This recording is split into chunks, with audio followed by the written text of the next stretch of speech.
D. Promosi penjualan, suatu bentuk promosi yang ditujukan untuk merangsang pembelian.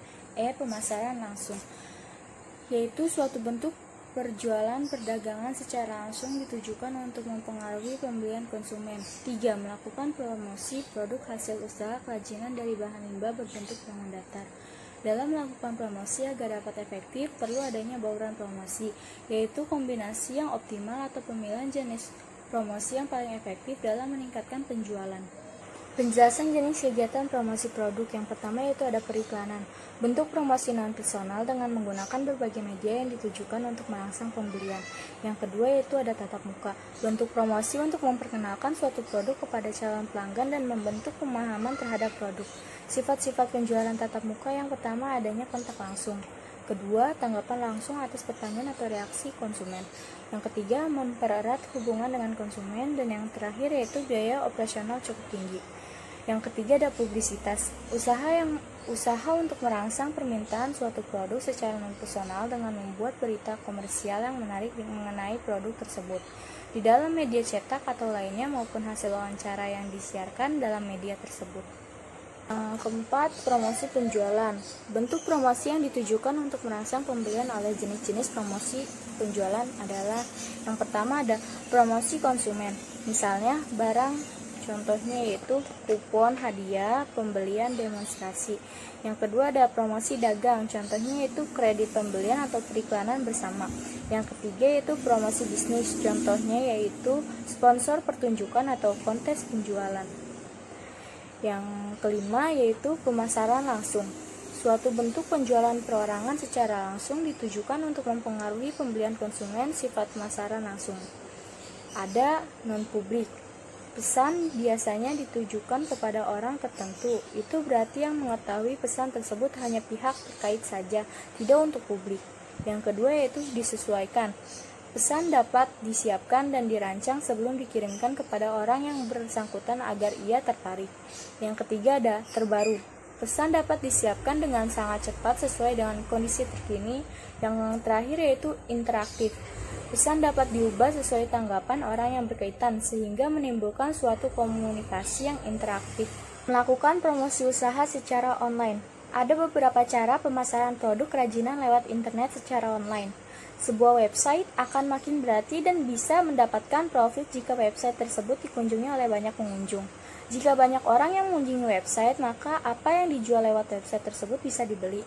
Akan tetapi, bagi pemula mendapatkan traffic website bukanlah perkara mudah, sebab tak jarang kita sering bingung harus melakukan apa agar website kita kebanjiran pengunjung.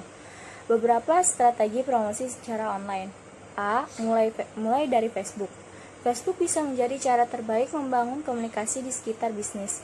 Sebagai permulaan, mulailah mengupload foto sampul menarik yang menampilkan produk. Logo merek produk bisa dijadikan profil gambar. B. Berbagi foto di Pinterest. Pinterest mengambil alih ruang internet. Di sini kalian bisa berbagi foto menarik. Yang terakhir yaitu selalu aktif di situs media sosial. Tidak cukup melalui akun di Facebook atau Twitter, kalian harus menjalankan secara aktif. Cukup posting jajak pendapat, foto atau kutipan menarik yang berhubungan dengan bisnis. Atur agar orang bisa berkomentar dan berbagi. Secara bertahap akan mendorong produk bisnismu. Nama saya Rahmanto, kelas 11 MIPA 3, nomor absen 26. Di sini saya akan melanjutkan presentasi kami. Yang keempat yaitu membuat blog. Blog berisi tentang bisnis. Mas telah menulis postingan yang baru, langsung membuat link ke Facebook atau sosial media kita masing-masing. Yang kelima yaitu buat jaringan sesama pebisnis. Di sini untuk membuat jaringan sesama pebisnis, kita bisa memiliki keuntungan, yaitu dapat belajar banyak hal dari pebisnis lain. Selanjutnya adalah blog walking.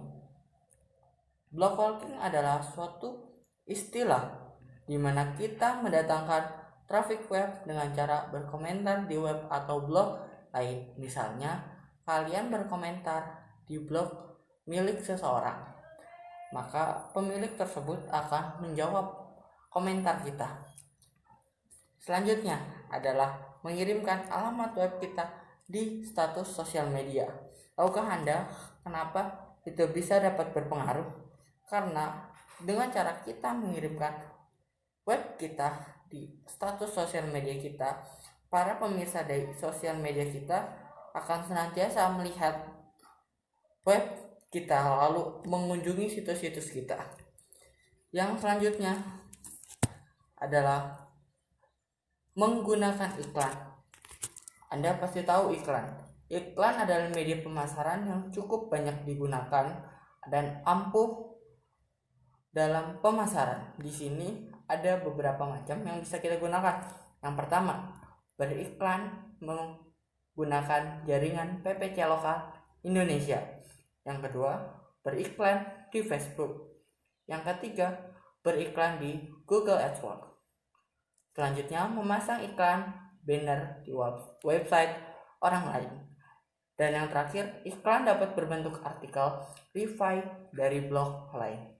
Dan yang terakhir adalah menulis di media online lain. Kita bisa menulisnya, sudah banyak yang menggunakannya dan sangat berhasil.